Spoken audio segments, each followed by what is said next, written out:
movie that Jana has ever seen, but also one of her favorites. Anybody seen Condor Man? Okay, great. From 1981. I haven't. It's a goofy spy adventure movie about a comic book writer who will only put things in his comic books that actually work. He gets caught up in a Russian spy defection. It's hilarious. It's either that or ice pirates.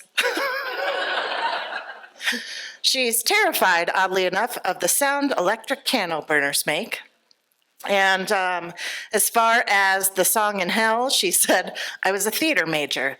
The songs from Annie Warbucks, the musical sequel that no one else asked for, were my personal hell for 8 shows a week for a month in 1996. All right, folks, ignore the fact that I'm sweating profusely, because coming up now is a woman that came here from Fort Collins and shortly will be returning there. Jana, please, round of applause. Oh, yeah, yeah, no, good. Thank you, ma'am. Wait, your eyes. Great, thank you. Conflict is everywhere. We've got 2 wars going on. It's an election year, and Thanksgiving is gonna be fun.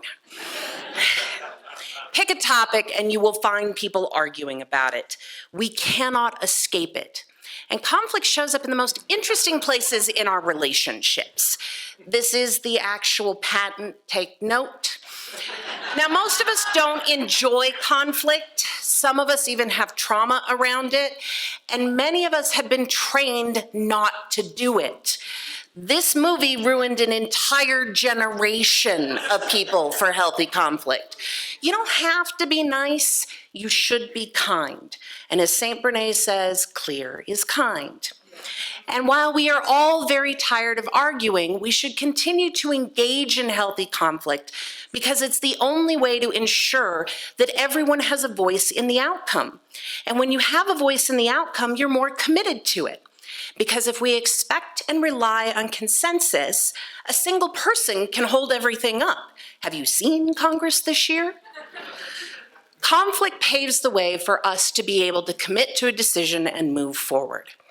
Now, we all have a primary conflict style that we use, especially when we're under stress. And we learn it early when we're kids in difficult situations with people who do not love us. Would you like to learn your conflict style? This is where you say yes, great. Okay, so we have a framework called the TKI. It's been around about 50 years, and it's considered the gold standard in conflict. There's a bunch of online resources for it, and you can take an assessment. But it starts with 2 things. The first is how much it's important to you to get your needs met, how assertive you are in something. The other is how much it's important to you to get other people's needs met, so how cooperative you are. And we have 5 styles that populate the chart. The ones in red are about getting your own needs met. The ones in blue focus on other people's needs, and the one in purple is pretty even between them both. Now, I'm going to give you a little bit about each style and see if you can recognize yourself. Compete is for people who like to win. Sometimes they're selfish bastards, sometimes they're lawful good fighting for a just cause, occasionally they're both, and sometimes it is just about the lasagna. Collaborate is for people who really want everybody to have a win, and they don't care how long it takes, or if the other person involved is having a good time, or if they're getting anything else done in the meantime. It can be exhausting. Now, compromise is the one we tend to use most often. It's a I give something up, you give something up. And this is the one that's fastest and the one we will typically move to when we're stuck. Parents and teenagers are very familiar with this. Avoid is useful when we're trying to conserve energy and time or not rehash old decisions. Now, sometimes that means people will use humor and sarcasm to deflect difficult conversations. Watch the Pickle Rick episode. So accommodate is about when the relationship is the most important thing to you. So you will give the other person what it is that they want. But when you give and give and give and never get your own needs met, eventually you're going to blow up and start to smash things. So here is your mission should you choose to accept it tonight. Discover your own conflict style and determine whether or not it's right for the situation you are in and whether or not it will get you the outcome you need and want. Here's me.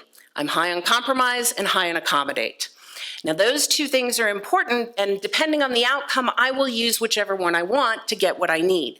This is important to know because my husband is also high in accommodate. So I'm over here trying to get his needs met. He's over here trying to get my needs met, and the problem is very lonely in the middle, not getting solved. So relationships become easier when you realize you can start to shift your conflict style to help get you out of the situation. The pro tip is compromise is usually the best place to turn to get you out of most conflicts. Now, there's a lot of information out there, and sometimes you just need to walk away because the other person might not actually be interested in solving the problem or engaging in healthy conflict. And despite how much you like having the last word, you probably ought to walk away. So, there's lots of resources out there. If you're interested, please feel free to email me and I will send you a cheat sheet on how to identify your own conflict style. I do not hold any guarantees that it will help you solve your toilet paper problem. Thank you.